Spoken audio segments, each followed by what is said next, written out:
اچھا, being the president of Pakistan, he has got direct access to the president of the United States of America. اگر کوئی ایسی بات بالفرض اگر آپ نے مان لیا تو وہ ان سے ڈائریکٹ بات کر سکتے تھے, لیکن why would he do this? He is the supreme commander of Pakistan. He has got complete trust on his armed forces. Why would he do this? دیکھیے, یہ ہمارے بڑوں نے, آپ کو کیا لگ رہا ہے یہ کہاں سے یہ گیم پلان بنا ہے اور کیا سازش ہے؟ مجھے لگتا ہے یہ پوری سازش ہے.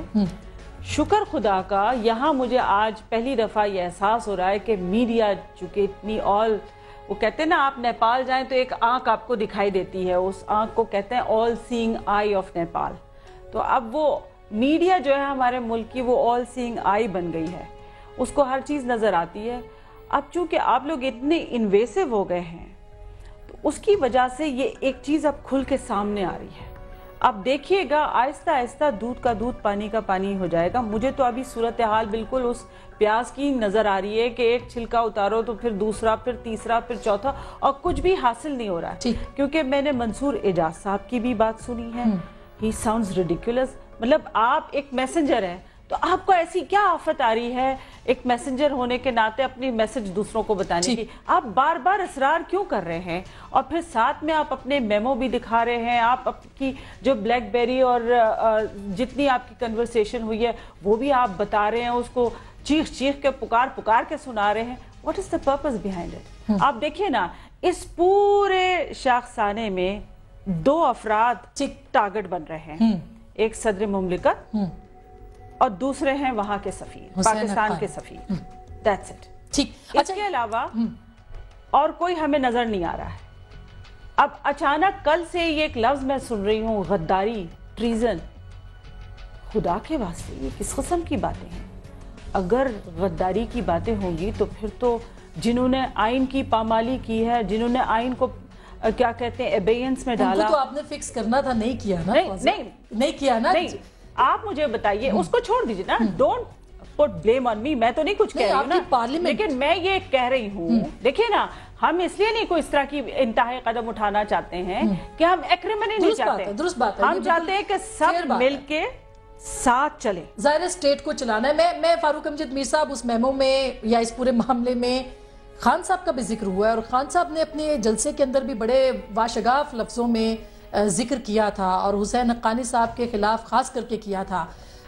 یہ جو گیم پلان کی بات ہو رہی ہے, یہ ٹیکنوکریٹس کی حکومت اور یہ وہاں کی حکومت اور یہاں کی حکومت, یہاں آپ کی پارٹی کہاں فکس ہو رہی ہے, کہاں فٹ ہو رہی ہے اس پورے معاملے کے اندر؟ دیکھیں, ایک تو بات بڑی واضح ہے اور وہ یہ ہے کہ کوئی سازش جو اس ملک میں کی جائے ہم اس کا حصہ نہیں ہیں, کسی طور پہ کسی حکومت میں شامل ہونے کو تیار نہیں ہیں انلیس لوگ ہمیں اپنے ووٹ کے ذریعے الیکٹ کر کے وہاں بھیجیں. اس وجہ سے یہ جو باقی بات ہے وہ ساری جو ہے وہ ہوا میں ہے اور آپ کے سامنے ہی ہے ساری صورتحال. اور عمران خان صاحب یہ کہہ چکے ہیں کہ ہم کسی ایسی جو ہے وہ حکومت کا حصہ نہیں بنیں گے جو الیکٹڈ نہیں ہے. اس وجہ سے اب جو میں یہ سمجھتا ہوں, یہ واقعی کوئی سازش تو ہو سکتی ہے, لیکن یہ سازش کس نے کس کے خلاف کی ہے یہ ابھی پروب ہونا باقی ہے. اور میں یہ بھی سمجھتا ہوں کہ اس سازش کو جو ہے وہ, یہ تو ٹھیک ہے, ہم میرے سمیت پاکستان کی اکثریت یہ سمجھتی ہے کہ موجودہ حکومت جو ہے اس کو جانا چاہیے, لیکن وہ جانے کا طریقہ جو ہے وہ کسی آئین اور قانون کے مطابق ہونا چاہیے. اس طریقے سے کسی غیر ملک میں اگر کسی غیر ملکی نے سازش کی ہے تو اس کا شکار ہمیں نہیں بننا. لیکن اس کے ساتھ ساتھ یہ بھی ہے کہ اگر واقعی یہ میمو لکھا گیا ہے اور یہ میمو جو ہے یہ حسین حقانی صاحب کے کہنے پہ لکھا گیا ہے تو پھر ہمیں اس پہ بڑی سنجیدگی سے غور کرنا چاہیے. اس کا ثبوت کون دے گا کہ حسین حقانی صاحب کے کہنے پہ لکھا گیا ہے؟ کیونکہ منصور اعجاز کہہ رہے لکھا ہے, وہ کہہ رہے میں نے نہیں لکھا. تیسری پارٹی بھی تو ہے جو کہ وہاں پہ جا کے انویسٹیگیٹ کر کے آ چکی ہے منصور اعجاز صاحب کے بقول. نہیں, آپ یہ بھی تو دیکھیں نا کہ ملن صاحب کی طرف سے بھی تو 2 متفرق قسم کے بیانات ہیں. پہلے انہوں نے کہا نہیں جی اس کا کوئی وجود نہیں ہے, پھر اچانک انہوں نے کہا جی ہاں اس کا وجود ہے. یہ کیا ہے, یہ کتنی متضاد. تو یہ میر صاحب یہ بڑی مبہم سی چیزیں شروع ہو گئی ہیں. اس کو میں ریلیٹ کرنا چاہ رہی ہوں پاکستانی پالیٹکس کے ساتھ, لیکن اپنے دوسرے حصے میں. ابھی جو میرا سوال ہے وہ یہ کہ آپ کی پارٹی کا ذکر بھی اس کے اندر آیا ہے, خان صاحب کا ذکر بھی آیا ہے, اس کے اوپر آپ کیا کہیں گے؟ جی میر صاحب کو میری آواز نہیں آ رہی, لیکن صافی صاحب میں بریک سے پہلے یہ چاہوں گی کہ اس کو پاکستانی پالیٹکس کے ساتھ اور یہ جو نظام اور افواہیں اور چہمے گوئیاں ہو رہی ہیں کیپٹل کے اندر, اس کے ساتھ آپ کس طرح سے جوڑ رہے ہیں؟ دیکھیں پاکستانی سیاست سے تو وہ جڑ گیا ہے، اور صرف یہ نہیں کہ جڑ گیا ہے بلکہ اس کے پاکستانی سیاست پہ غیر معمولی اثرات مرتب ہوئے، اور اون جس کروٹ بھی بیٹھ گیا، اگر حقانی صاحب اور زرداری صاحب معصوم ثابت ہوئے تو بھی غیر معمولی اثرات مرتب ہوں گے، اور اگر خدا نہ خواستہ خاکم غیر بدہن معمولی اثرات کیوں مرتب ہوں گے؟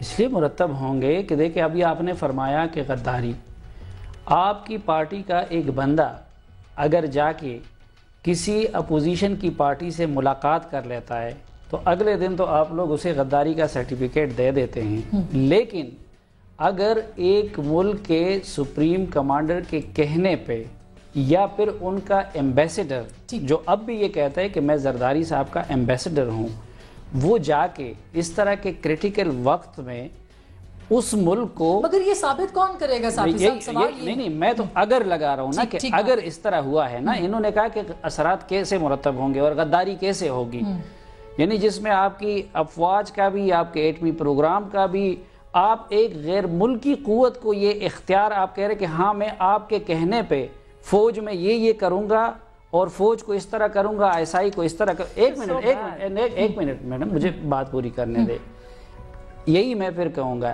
لیکن میں نے تو پہلے بھی عرض کیا کہ دیکھنا یہ ہے کہ یہ کام، میں تو اپنے بھی آج میں نے لکھ بھی دیا ہے کہ بھائی یہ کیا چکر ہے کہ ایک طرف تو ہم امریکیوں کے کسی بات کو پہ یقین نہیں کرتے، ان کو سازشی سمجھتے ہیں، ان کو دشمن سمجھتے ہیں، لیکن اگر ان کی طرف سے کوئی دعویٰ آ جائے، وہ ملن ہو، وہ منصور اجاز بھی تو امریکی ہے نا، تو ہم اس کو منوان مان لیتے، اس لیے اس معاملے میں وقت ضائع نہیں کرنا چاہیے۔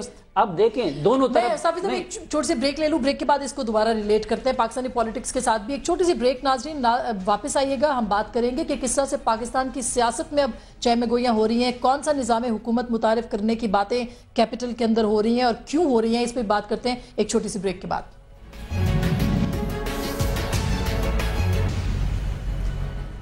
ویلکم بیک ناظرین، ایک دفعہ پھر آپ کو خوش آمدید کہتے ہیں پروگرام میں، اور بات کر رہے ہیں کہ یہ کیا چہمہ گوئیاں کا موسم جو ہے یہ کیوں شروع ہو گیا۔ فاروق امجد میر صاحب کو میری آواز نہیں جائی تھی۔ میر صاحب، آپ کی پارٹی کے حوالے سے یہ کہا جا رہا ہے کہ شاید اسٹیبلشمنٹ سرگرم ہے، اس کو بڑی پارٹی بنا رہی ہے، اس معاملے کو بھی کہیں نہ کہیں آپ کی پارٹی کے ساتھ جوڑا جا رہا ہے، خواب بھی دیکھے جا رہے ہیں کہ عمران خان وزیر اعظم ہوں گے، فلانا صدر ہوگا، اور یہ ساری باتیں اس دارالحکومت میں جس میں آپ بھی کبھی رہے ہیں ہو رہی ہیں، یہ کیوں ہو رہی ہیں اور کون ہے ان کے پیچھے؟ دیکھیں یہ تو کرنے والے بتا سکتے ہیں، لیکن میں یہ سمجھتا ہوں کہ آپ کے سامنے ہے ایک بڑی سیاسی جماعت جو پاکستان کی سو کالڈ ہے، یہ سارا کام جو ہے وہ انہوں نے اس طرح شروع کیا کہ کہا کہ یہ جلسہ جو ہے یہ فلاں نے کرا دیا اور یہ جو ہے یہ اسٹیبلشمنٹ جو ہے اس پارٹی کے پیچھے ہے۔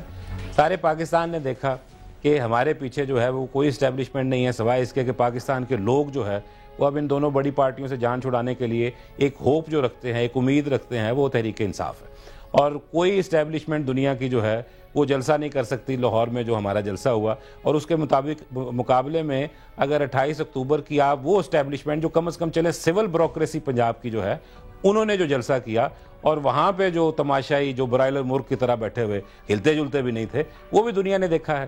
اس لیے یہ سارا جو ہے یہ ایک پارٹی اپنی ناکامی اور عوام جو ان کو ریجیکٹ کرتی جا رہی ہے اس کو چھپانے کے لیے جو ہے وہ یہ کہتے ہیں کہ جناب اس طرح اسٹیبلشمنٹ پیچھے ہے۔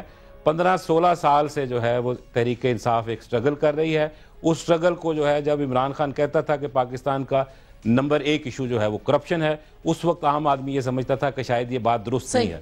اب موجودہ جو صوبائی حکومتیں ہیں اور جو مرکزی حکومت ہے، ان کی کارکردگی دیکھنے کے بعد عوام اس نتیجے پہ پہنچ گئی ہے کہ کرپشن نمبر 1 ایشو ہے، اور اس کرپشن سے لڑنے کے لیے اس وقت تحریک انصاف اور عمران خان ہی وہ واحد وائبل آپشن ہے جو پاکستان کے عوام کو ان مشکلات میں سے نکال سکتے ہیں۔ لیکن آپ کی پارٹی کے اوپر یہ الزامات کیوں لگ رہے ہیں؟ اور پھر وہی بات ہے کہ اب یہ جو نیا معاملہ شروع ہے اس کے اندر بھی اسٹیبلشمنٹ کی ہوپ بھی آپ کی پارٹی بن رہی ہے کیا؟ میں یہ کہنے میں حق بجانب ہوں کہ کیوں آپ کی پارٹی کا نام ایک ریپلیسمنٹ کے طور پہ لیا جا رہا ہے؟ دیکھیں ایک تو عوام میں جو بھی اب حکومت بنانا چاہے گا وہ عوام کو ایکسیپٹیبل حکومت بنانا چاہے گا، اور ہم چونکہ عوام میں پاپولر ہیں اس وجہ سے یہ کہا جا رہا ہے، لیکن میں پھر آپ کے سامنے یہ کہہ رہا ہوں ہم کسی ایسی حکومت کا حصہ نہیں بنیں گے جو الیکٹڈ نہیں ہوگی۔ اس وجہ سے اگر کوئی اپنے ناکامی کے داغ چھپانے کے لیے ہمارا نام لیتا ہے کہ اسٹیبلشمنٹ ان کے ساتھ ہے، تو میں ان کو صرف اتنی گزارش کروں گا کہ آپ اپنی کارکردگی اگر آپ نے بہتر رکھی ہوتی، اب تو خیر ٹائم بہت گزر گیا، اب ان کے پاس اور کوئی ٹائم نہیں ہے. اب جو لاہور میں 28 اکتوبر کی ناکام ریلی کا داغ جو ہے وہ فیصل آباد میں 20 نومبر کے دھوبی گھاٹ کے جلسے سے نہیں دھلنا, کیونکہ عوام ان دونوں کو ریجیکٹ کر چکی ہے. اور انشاءاللہ تعالی اسٹیبلشمنٹ اور نو اسٹیبلشمنٹ تحریک انصاف الیکشن کے ذریعے اس پاکستان میں حکومت بنائے گی, صاف ستھری حکومت ہوگی, اور لوگوں کو یہ پتہ چلے گا کہ اگر سیاستدان گھر سے پیسے کمانے نہ نکلا ہو اور ملک کی خدمت کرنے نکلا ہو تو پھر حکومت کیسی ہو. کیپٹن صاحب, آپ آج جو میاں صاحب نے کہا ہے خفیہ ہاتھ کے حوالے سے, اور بڑا زور سے کہا ہے, بڑا حوالے دیے مختلف انہوں نے, آپ کیا سمجھتے ہیں کہ آپ کی پارٹی نیکسٹ الیکشن سے, اور خاص کر کے دھوبی گھاٹ میں جو آپ جلسہ کریں گے, 1 پوائنٹ ایجنڈا رکھے گی کہ پاکستان کے عوام کو جو سازشیں ہیں اس سے نجات دلانی ہے, خفیہ ہاتھ سے نجات دلانی ہے, اور جو سپورٹرز ہیں جو کہ ابھی میر صاحب کا کہنا ہے کہ ان کی جماعت پاپولر ہے اس لیے وہ ایک ہوپ بن رہی ہے, تو کیا پی ایم ایل این جو ہے اس ہوپ کے خلاف جا کے ایک اور ہوپ کریٹ کرنے کی کوشش کرے گی؟ دیکھیں جی, جو ہمارے سلسلہ ہے ہمارے جلسوں کا, یہ آج سے نہیں ہے, یہ سلسلہ چلتا رہے گا. عمران خان نیازی صاحب کی پارٹی نے زندگی میں پہلی اور آخری دفعہ جلسہ کیا پورے. میں ابھی فاروق امجد صاحب سے اس بحث میں نہیں آنا چاہتا کس نے اچھا جلسہ کر لیا, کس نے برا کر لیا, کون پٹواری لے آیا, کون فوجی لے آیا. میں صرف ان کو یہ بتانا چاہتا ہوں ان کی ایک سوچ ہے, اور میں اس پہ ان سے اتفاق کرتا ہوں کہ عمران خان نیازی صاحب نے کہا کہ ہم کسی سسٹم کا حصہ نہیں بنیں گے جو کہ غیر جمہوری ہوگا, جو کہ الیکشن کے ذریعے نہیں آئے گا. کاش کہ خان صاحب کے ذہن میں یہ روشنی اس وقت اجاگر ہوتی جب وہ جی ایچ کیو میں جنرل عزیز صاحب کے سامنے پیش ہوئے تھے. مشرف جس نے آئین توڑا تھا اس کی ریفرینڈم کا حصہ بنے تھے, اپنے آپ کو پرائم منسٹر بننے کے لیے انٹرویو کے لیے پیش کیا تھا. اگر یہ اس وقت یہ بیان دیتے کہ ہم مشرف اور آئین توڑنے والوں کے ساتھ نہیں چلیں گے تو پھر آج ان کی میں عظمت کو سلام کروں گا. یہ دورہ معیار ہے. ہم نے جو دھوبی گھاٹ میں جلسہ کرنا ہے, گجرانوالے میں کرنا ہے, ہم بھی کرپشن کے خلاف نکلے ہیں. مگر آج قوم یہ دیکھ رہی ہے کہ نواز شریف صاحب نے پچھلی دہائی میں جو کام کیے اور وہ جو مارشلاؤں کی وجہ سے, غلام اسحاق کی وجہ سے ادھورے رہ گئے, وہ ایشین ٹائیگر بنانا ہے, اس ملک میں موٹر وے کو بنانا ہے. لیکن وہ خفیہ ہاتھ کی بات کر رہے ہیں کیپٹن صاحب, وہ خفیہ ہاتھ کی بات کر رہے ہیں. وہ کہہ رہے ہیں خفیہ ہاتھ جو ہے اس کو ہم نہیں کرنے دیں گے. جنہوں نے پاکستان کے پانیوں کا سودا کر لیا, جنہوں نے کارگل کا سودا کیا, اس کے اوپر چڑھائی کی, یہ تو ایک بہت بڑا اعلان جنگ ہے جو کہ آپ کی پارٹی کرنے جا رہی ہے.